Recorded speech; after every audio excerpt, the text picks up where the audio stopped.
ഈ താലി ഞങ്ങളുടെ ഇതിൽ താലി എന്നൊക്കെ പറയുമ്പോൾ ഇങ്ങനെ പറഞ്ഞിട്ടാണ് നമുക്കത് കെട്ടിത്തരുന്നത്. ഇത് എൻ്റെ സ്നേഹത്തിൻ്റെ അടയാളമായിട്ട് സ്വീകരിക്കാനും. അപ്പം അങ്ങനെ ഒരു അടയാളം വേണ്ട. പുള്ളി എൻ്റെ കൂടെ ഉണ്ട്, അതിന് മക്കളും ഉണ്ട്.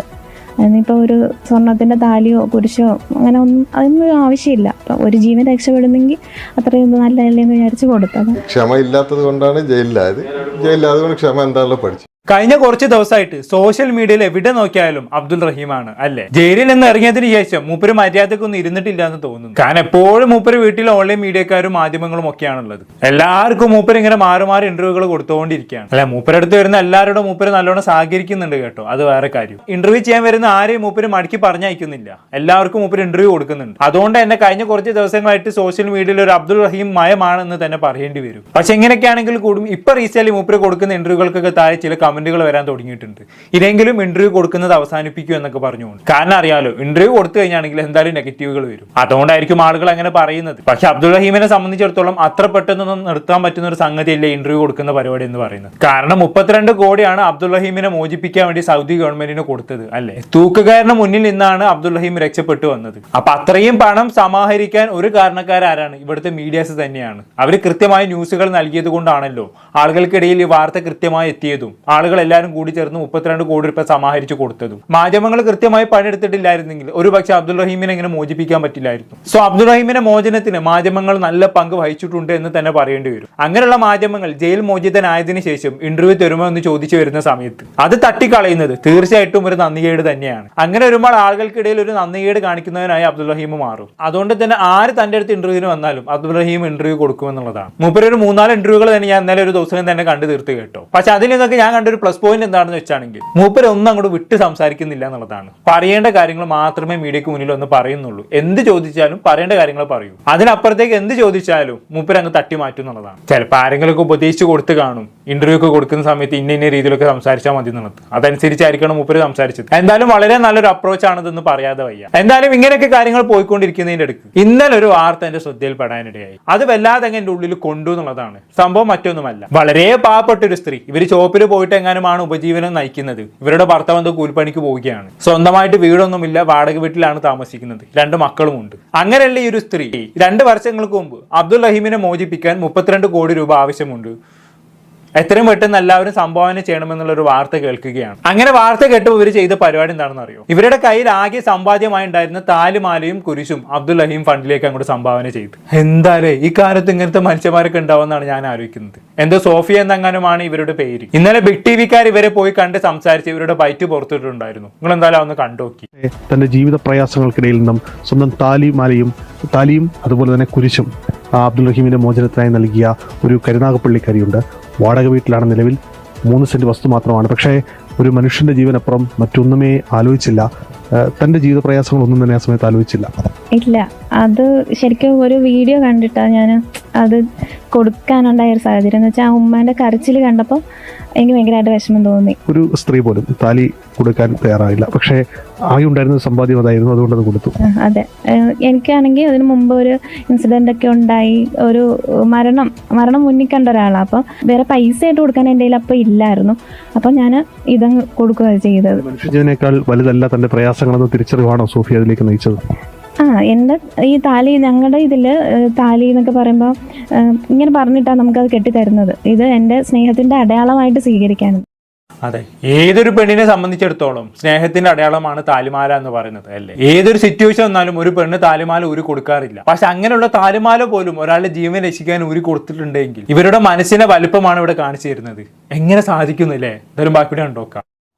അപ്പം അങ്ങനെ ഒരു അടയാളം വേണ്ട. പുള്ളി എൻ്റെ കൂടെ ഉണ്ട്, അതിന് മക്കളും ഉണ്ട്. അതിനിപ്പോൾ ഒരു സ്വർണത്തിൻ്റെ താലിയോ കുരിശോ അങ്ങനെ അതൊന്നും ആവശ്യമില്ല. അപ്പം ഒരു ജീവൻ രക്ഷപ്പെടുന്നെങ്കിൽ അത്രയും നല്ലതല്ലേ എന്ന് വിചാരിച്ച് കൊടുത്തത്. ഒടുവിൽ അബ്ദുൾ റഹീം നാട്ടിലെത്തിയപ്പോൾ അബ്ദുൾ റഹീം സോഫിയെ വിളിച്ചു. കഴിഞ്ഞ ദിവസം അല്ലേ സോഫിയെ വിളിച്ചു. അപ്പോഴെന്താണ് ആ മൊമെന്റിൽ തോന്നിയത്? എന്തൊക്കെ കാര്യങ്ങളാണ് പറഞ്ഞത്? എനിക്ക് ശരിക്കും ഒന്നും പറയാൻ തോന്നി. പെട്ടെന്ന് ഇങ്ങനെ കണ്ടപ്പോൾ ഞാൻ ജോലി ചെയ്തുകൊണ്ടിരിക്കുന്ന സമയത്താണ് കോൾ വന്നത്. അപ്പോഴത്തേക്ക് ഞാൻ പെട്ടെന്ന് ഓടി വന്ന് കൂട്ടത്തിലുള്ളവരൊക്കെ പറഞ്ഞു എനിക്ക് കോൾ വരുന്നു. പക്ഷെ അത് എടുക്കാനുള്ള ഒരു ഇതുമില്ല. പെട്ടെന്ന് എടുത്തു, പക്ഷെ ഒന്നും സംസാരിക്കാൻ പറ്റിയില്ല. പിന്നെ കണ്ട സന്തോഷം വന്ന് കാണാമെന്നൊക്കെ പറഞ്ഞിട്ടുണ്ട്. ഇങ്ങോട്ട് വന്ന് കാണാമെന്ന് പറഞ്ഞിട്ടുണ്ട്. നാട്ടിലേക്ക് എത്തി അബ്ദുൽ റഹീമിന് എത്തിയത് വലിയ സന്തോഷമുണ്ട്. ഉണ്ട് ഭയങ്കര സന്തോഷമുണ്ട്. സോഫിയയുടെ ജീവിതം എന്ന് പറഞ്ഞാൽ ആകെയുള്ളത് 3 സെന്റ്. ആ 3 സെന്റിൽ ചോർന്നൊലിക്കുന്ന ഒരു വീട്, ആ വീട്ടിൽ താമസിക്കാൻ കഴിയുന്നത് വാടക വീട്ടിലേക്കാണ്. ജീവിത ചെലവിന് നിങ്ങൾ രണ്ടുപേരും ജോലിക്ക് പോകുന്ന ദിവസത്തെ കൂലി മാത്രമാണുള്ളത് ആകെ. അത് ശരിക്കും അന്നത്തെ സമയത്ത് അതൊന്നും ഓർത്തില്ല. എനിക്ക് പെട്ടെന്ന് ഞാനിങ്ങനെ വീഡിയോസ് ഒക്കെ കാണുമ്പോൾ എൻ്റെ കയ്യിൽ പൈസ ഉണ്ടെങ്കിൽ ഞാനത് ആളുകൾക്ക് കൊടുക്കും. ഇങ്ങനെ എന്തെങ്കിലും ചാരിറ്റി വീഡിയോസ് ഒക്കെ ഉണ്ടെങ്കിൽ. എന്തായാലും ഒന്നും പറയാനില്ല. എന്ത് പറയാനാണ് ഇതിനൊക്കെ അല്ലേ? ഒരു മനുഷ്യൻ ഒരു പ്രതിസന്ധി വരുന്ന സമയത്ത് ജാതിയും മതവും നോക്കാതെ തന്റെ കയ്യിലുള്ളതെല്ലാം എടുത്തു കൊടുക്കുന്ന ഒരു കാഴ്ചയാണ് നമ്മളിപ്പോൾ കണ്ടത്. എനിക്ക് തോന്നുന്നത് കേരളത്തിൽ മാത്രം ഇങ്ങനെയുള്ള കാഴ്ചകളൊക്കെ ഇടയ്ക്കിടെ കാണാൻ സാധിക്കത്തുള്ളൂ എന്നുള്ളതാണ്. എന്തായാലും ഈ മതസൗഹാർദ്ദം എന്നിവിടെ നിലനിൽക്കട്ടെ. ഇടയ്ക്കൊക്കെ ഇങ്ങനെയുള്ള വാർത്തകൾ കേൾക്കുമ്പോൾ സത്യം പറയാൻ ഒരുപാട് സന്തോഷം തോന്നി പോകാറുണ്ട്. എന്തായാലും അബ്ദുൽ റഹീം ജയിലിൽ നിന്ന് ഇറങ്ങി ഉടനെ തന്നെ സോഫിയെ വിളിച്ചെന്നറിഞ്ഞതിൽ ഒരുപാട് സന്തോഷം. സോഫിയ അല്ലാണ്ട് പിന്നെ ആരാണ് അബ്ദുൽ റഹീം വിളിക്കുക അല്ലേ? എനിവേ, അപ്പൊ അങ്ങനെയൊക്കെയാണ് കാര്യങ്ങളുടെ കിടപ്പ് വശം എന്ന് പറയുന്നത്. ഇനി ഞാൻ തുടക്കത്തിൽ പറഞ്ഞല്ലോ അബ്ദുൽ റഹീം ഒരുപാട് ഇന്റർവ്യൂകൾ കൊടുത്തിട്ടുണ്ട് എന്നുള്ളത്. അതിൽ ചില ഇന്റർവ്യൂകളൊക്കെ ഞാൻ കണ്ടു തീർത്തുമെന്ന് പറഞ്ഞിട്ടുണ്ടായിരുന്നു. അതിൽപ്പെട്ട വെറൈറ്റി മീഡിയക്ക് അബ്ദുൽ റഹീം കൊടുത്ത ഇന്റർവ്യൂവിലെ ചില വാക്കുകൾ എന്നെ വല്ലാതെ അങ്ങ് സ്വാധീനിച്ച് കേട്ടോ. ഞാൻ ഇന്റർവ്യൂവിലെ ചില ഭാഗങ്ങൾ ഇവിടെ പ്ലേ ചെയ്യിപ്പിച്ച് കാണിച്ചു തരാം. ഇത്രയും വർഷം ജയിലിനകത്ത് കിടക്കാന്ന് പറയുമ്പോഴേ നമ്മളൊക്കെ ഏതൊരാളും ജീവിതത്തിൽ ചെറിയൊരു പ്രതിസന്ധി വരുമ്പോൾ തന്നെ മനസ്സ് മടുക്കും. മുന്നോട്ട് എങ്ങനെ പോകണം, എങ്ങനെ ഞാൻ ജീവിക്കുന്നുള്ളൊരു ഐഡിയ ഇല്ലാണ്ട് മനസ്സ് മടുത്തു പോകുന്ന ആളുകളാണ് കൂടുതലും. അവരുടെ ഇടയിലാണ് ഇങ്ങനൊരു അവസ്ഥയിലും മുന്നോട്ട് പോകാൻ എന്തായിരുന്നു ഒരു പ്രചോദനം? യാതൊരു രക്ഷയില്ല. അടച്ചിട്ട റൂമിൽ എല്ലാവരും ഒരുപോലെ പോയാൽ പറ്റും. വാഗ് തുറന്നു കാണില്ല, ഇറങ്ങി പോകാൻ പറ്റും. പക്ഷെ ഒരു മനോധൈര്യം ഉണ്ടായിരുന്നു. അതെങ്ങനെയാ പിടിച്ചു നിന്നത്? എങ്ങനെയാ പറ്റൂ? അത് സ്വാഭാവികമായിട്ടും ജയിലിൽ എൻ്റെ കൂടെ 10-75 പേരുണ്ട്. എല്ലാവരും ഉള്ളിലെത്തി. പിന്നെ എല്ലാവരും ഒരുപോലത്തെ കേസുകളും, ഒരുപോലെ ഡ്രസ്സ്, ഒരുപോലത്തെ ഭക്ഷണം.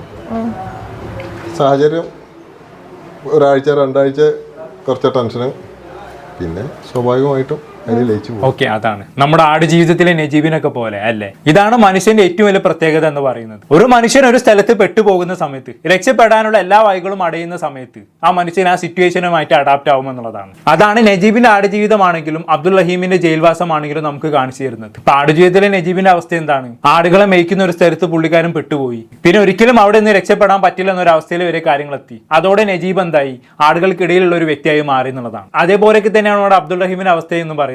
എത്ര വർഷമാണെങ്കിൽ ഈ മനുഷ്യന് സൗദി അറേബ്യയിൽ ജയിലിൽ കഴിഞ്ഞത്? 20 വർഷത്തോളമാണ്. എത്രയാണ് 20 വർഷത്തോളം? ഒരു ശരാശരി മനുഷ്യന്റെ ആയുസിൽ 1/3 ജയിലിൽ ചെലവഴിക്കേണ്ടി വന്നു എന്നുള്ളതാണ്. അതും 23-ാമത്തെ വയസ്സിൽ എങ്ങനെ ജയിലിൽ കയറിയതാണ്. ജീവിതത്തിൽ ഏറ്റവും ഇമ്പോർട്ടന്റ് ആയിട്ടുള്ള പ്രായത്തിൽ പുറത്തിറങ്ങുന്നതോ 43-ാമത്തെ വയസ്സിൽ. പക്ഷെ ഇങ്ങനെയൊക്കെയാണെങ്കിൽ കൂടിയും ഇനിയും ജീവിതം എത്തിപ്പിടിക്കാൻ പറ്റും കേട്ടോ അബ്ദുൽ റഹീമിന്. അത് വേറെ കാര്യം. ഇനിയും ജീവിതം ഒരുപാട് നീണ്ടു നിവർന്ന് കിടക്കല്ലേ. പക്ഷെ എന്നാലും യുവത്വം മുഴുവനും ജയിലിൽ ചെലവഴിക്കേണ്ടി വരിക എന്ന് പറഞ്ഞാൽ അത് വല്ലാത്തൊരവസ്ഥ തന്നെയാണ്. അങ്ങനെ ഒരു അവസ്ഥ ആർക്കും ഉണ്ടാവാതിരിക്കട്ടെ, അത്ര എനിക്ക് പറയാനുള്ളൂ. എന്തായാലും എനിക്ക് പറയാനുള്ളൂ, ബാക്കി കൂടി കേട്ടോക്കാം. പക്ഷെ എന്നാലും ആ ഒരു മനോധൈര്യമാണ് ശരിക്കും ദൈവത്തിന്റെ ഒരു അനുഗ്രഹം, ദൈവവിശ്വാസിയാണ്. ഓക്കെ. ആ ഒരു സമയത്ത് ഇവിടെ വീട്ടുകാരെങ്ങനെയായിരുന്നു ജീവിച്ചത്, അതല്ലെങ്കിൽ സപ്പോർട്ട് ചെയ്തതൊക്കെ? എന്താ ഒരു ആശ്വാസവാക്ക് പറയുമായിരുന്നു വിളിക്കുമ്പോൾ? ശരിയാവും, സബു വെയിറ്റ് ചെയ്യും. ഞാൻ ക്ഷമ, സബൂർ എന്നൊരു ക്ഷമ, ആ ക്ഷമയാണ് ഇപ്പോൾ ഇത്രയും മുന്നോട്ട് എത്തിച്ചത്. ഇപ്പം നേരത്തെ പറഞ്ഞല്ലോ പോയത് എനിക്കാണ്, ഇത്രയും വർഷങ്ങൾ പോയി. ക്ഷമ ഇല്ലാത്തത് കൊണ്ടാണ് ജയിലിലായത്. ജയിലിലായതുകൊണ്ട് ക്ഷമ എന്താണല്ലോ പഠിച്ചു. ഇപ്പൊ ഈ ക്ഷമ എന്തിനും ഇതിനും ക്ഷമിച്ച് ഏറ്റവും വലിയൊരു പാഠം ക്ഷമ തന്നെയായിരുന്നു. തീർച്ചയായിട്ടും.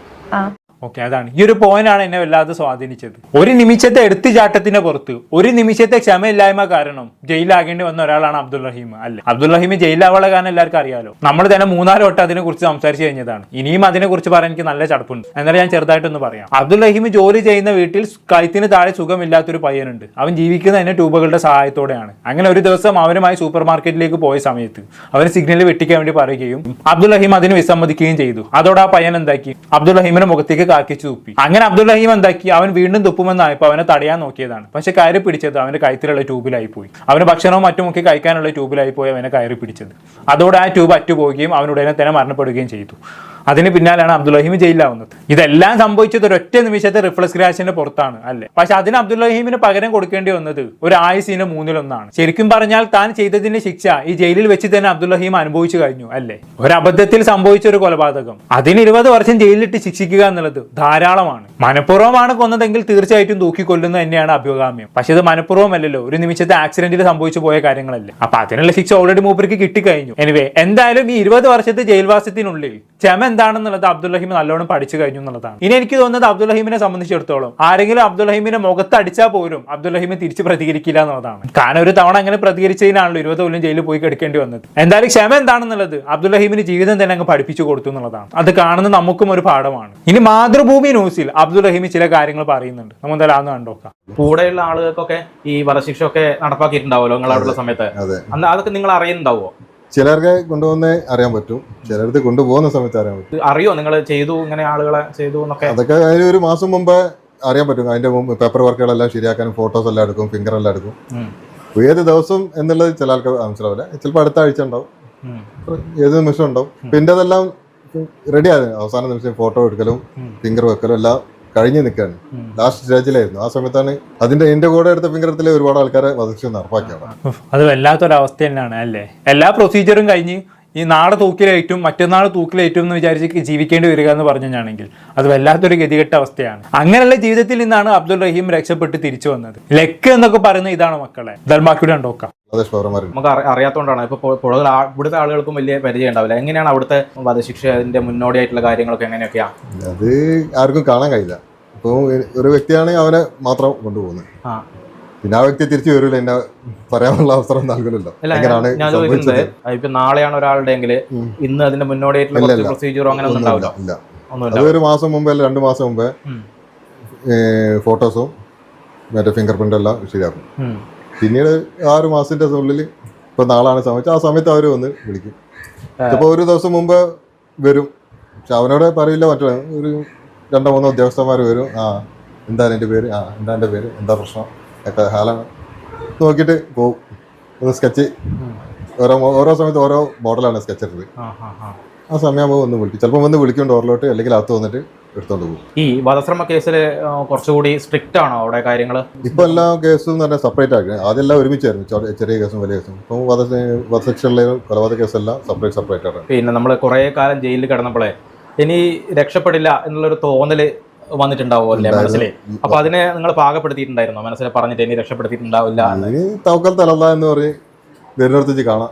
കുറെ കാലം വീട്ടിലോട്ടും വിളിച്ചില്ലായിരുന്നു, നാട്ടുകാരും വിളിച്ചില്ല, ആരും വിളിക്കില്ല. എല്ലാം നിരാശപ്പെട്ടിട്ട് ഇരുന്ന സമയമുണ്ട്. യാതൊരു പുറലൊക്കെ ബന്ധപ്പെടാത്തൊരു അവസ്ഥ ഉണ്ടായിരുന്നു. സഹായിക്കുന്നവരോടും ചില സമയത്ത് ദേഷ്യപ്പെട്ടു. നിങ്ങളുടെ സഹായിക്കും എവിടെ എത്തി, വർഷങ്ങളോളം നീണ്ടു പോവാണ്. പിന്നെ മനസ്സ് മാറും. ചില നല്ല വാക്കുകൾ കേൾക്കുമ്പോൾ പലവാദം തെറ്റിദ്ധാരണകൾ കേൾക്കും. അവസാനം ഒടുവിലെല്ലാം കലങ്ങി തിരിഞ്ഞ് ശുഭമായിട്ട് അങ്ങ് അവസാനിച്ചു അല്ലേ. ഇപ്പോൾ ഇതാ 20 വർഷത്തോളം പുറംലോകം പോലും കാണാത്ത മനുഷ്യൻ, ഉറപ്പായും തൂക്കിക്കൊല്ലുമെന്ന് വിധിക്കപ്പെട്ട മനുഷ്യൻ നമുക്ക് മുന്നിൽ വന്നിരുന്ന് സംസാരിക്കുന്നു. അത് തന്നെ ഏറ്റവും വലിയ അത്ഭുതമാണ്. എന്തായാലും ഇപ്പൊ നിലവിൽ അബ്ദുൽ റഹീമിന് പെണ്ണ് നോക്കുന്നുണ്ടെന്നൊക്കെയാണ് അറിഞ്ഞത്. ഉപ്പയില്ലാത്ത അനാഥരായ പെൺകുട്ടികൾക്കാണ് പരിഗണന. ഉടനെ തന്നെ അബ്ദുൽ റഹീമിനെ കെട്ടിച്ചയക്കുള്ള തത്രപ്പാടിലാണ് അബ്ദുൽ റഹീമിന്റെ ഉമ്മ. അതെന്തായാലും നന്നായി. ഇത്രയും കാലം ജയിലിൽ ഒറ്റയ്ക്ക് കഴിഞ്ഞതല്ലേ, ഒരു ദാമ്പത്യ ജീവിതമൊക്കെ മൂപ്പര് കൊതിക്കുന്നുണ്ടാവും. എന്തായാലും എത്രയും പെട്ടെന്ന് കല്യാണമൊക്കെ നടക്കട്ടെ, അത്ര എനിക്ക് പറയാനുണ്ട്. കൂടുതലൊന്നും പറയുന്നില്ല. എന്താണ് നിങ്ങൾക്ക് തോന്നുന്നത് കമന്റ് ബോക്സിൽ രേഖപ്പെടുത്തുമല്ലോ. അടുത്തൊരു ടോപ്പിക്കുമായി വീണ്ടും കാണാം.